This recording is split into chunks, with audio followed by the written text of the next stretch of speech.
va parler de l'impact qu'a eu Initial D dans la culture automobile. C'est parti!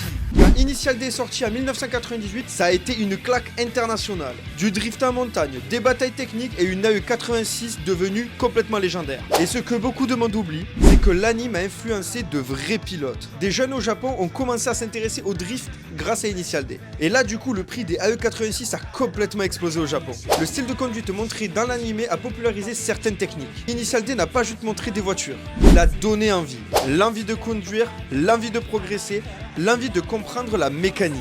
Et ça, c'est vraiment rare pour un animé.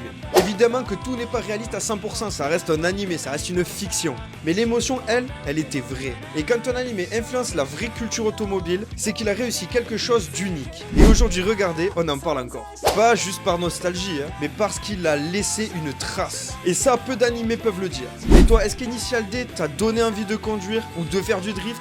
Dis-le moi dans les commentaires. Ici, on parle d'animé et de voitures.